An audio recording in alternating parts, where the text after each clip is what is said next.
വെച്ചു. ഇനി അത് നല്ലപോലെ തിളച്ച് വരുന്നത് നിങ്ങൾ നോക്കിയാൽ മതി.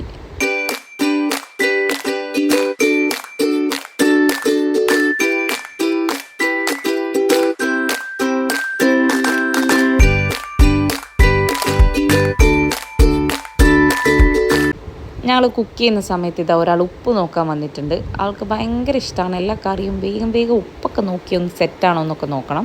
നമ്മൾ ഈ തിളച്ച് വരുന്ന സമയത്ത് നമുക്ക് ഉപ്പൊക്കെ ചെക്ക് ചെയ്യാം കേട്ടോ. ആവശ്യത്തിനനുസരിച്ച് പിന്നെ നിങ്ങൾക്ക് വേണമെന്നുണ്ടെങ്കിൽ ചേർത്ത് കൊടുക്കാം. ആദ്യം കൂടുതൽ ഉപ്പിടാത്തതാണ് ശരിക്കും നല്ലത്. എന്താ വെച്ചാൽ നമ്മൾ പിന്നെ അത് കൂടിപ്പോവുമല്ലോ. എന്താ വെച്ചാൽ ഈ സീ ഫുഡാണല്ലോ ഈ കല്ലുമ്മക്കായൊക്കെ, അപ്പോൾ അത് കൂടണ്ട. അതിൻ്റെ അപ്പുറത്ത് തന്നെ നമുക്ക് പൊരിച്ച കല്ലുമ്മക്കായും റെഡിയാവുന്നുണ്ട്. അപ്പോൾ ഞാൻ പറഞ്ഞു വന്നത്, ഉപ്പ് നമ്മൾ കല്ലുമ്മക്കായിലൊക്കെ ഇടുമ്പോൾ ശ്രദ്ധിക്കണം, ചിലപ്പോൾ കൂടിപ്പോകാൻ ചാൻസ് ഉണ്ട്. കുറച്ചിട്ടാൽ മതി ആദ്യം, പിന്നെ നമുക്ക് വേണമെങ്കിൽ ഇടാമല്ലോ. അതിനിതാ ഞങ്ങൾ കറിവേപ്പിലൊക്കെ ആഡ് ചെയ്ത് കൊടുത്തു. ഞങ്ങളിതിൽ ഉലുവയാണ് വറുത്തിടാൻ പോകുന്നത്. അപ്പം അമ്മ അത് അപ്പുറത്ത് ചെറിയൊരു നമ്മുടെ വറലിനിടുന്ന സംഭവം വെച്ചിട്ടുണ്ട്. ആൻഡ് അതിലേക്ക് കുറച്ച് ഉലുവ ആഡ് ചെയ്ത് പൊട്ടിച്ചെടുക്കും.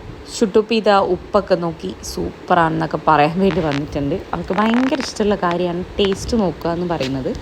അത് ഞങ്ങൾ അടുപ്പത്ത് ഇത് ചൂടായി ഉലുവ വെച്ചിട്ടുണ്ട് പൊട്ടാൻ വേണ്ടിയിട്ട്. അതൊരു ചെറിയൊരു ബ്രൗൺ ഷെയ്ഡ്, ആ ഒരു പൊട്ടുന്ന സൗണ്ട് നിങ്ങൾക്ക് കേൾക്കാൻ പറ്റും. സോ ആ ഒരു ബ്രൗൺ ഷെയ്ഡായി വരുമ്പോൾ നമ്മളത് മാറ്റി കറിയിലേക്ക് അപ്ലൈ ചെയ്ത് കൊടുക്കുകയാണ് ചെയ്യുക. അങ്ങനെ ഉലുവയും കൂടെ വറുത്തിട്ട് കഴിഞ്ഞാൽ നമ്മുടെ കറി റെഡിയായി കേട്ടോ. ഭയങ്കര സിമ്പിളാണ്, ഭയങ്കര അടിപൊളി ടേസ്റ്റുമാണ്. എൻ്റെ വീട്ടിൽ നിന്ന് എല്ലാവരും വന്നിട്ട് ഭയങ്കര അഭിപ്രായം പറയുന്ന ഒരു കറിയാണിത്. അത് ഞാൻ പറഞ്ഞല്ലോ, ഞങ്ങളുടെ കണ്ണൂർ സൈഡ് ഇങ്ങനത്തെ ഒരു സംഭവം ഭയങ്കര കുറവാണ് കറി.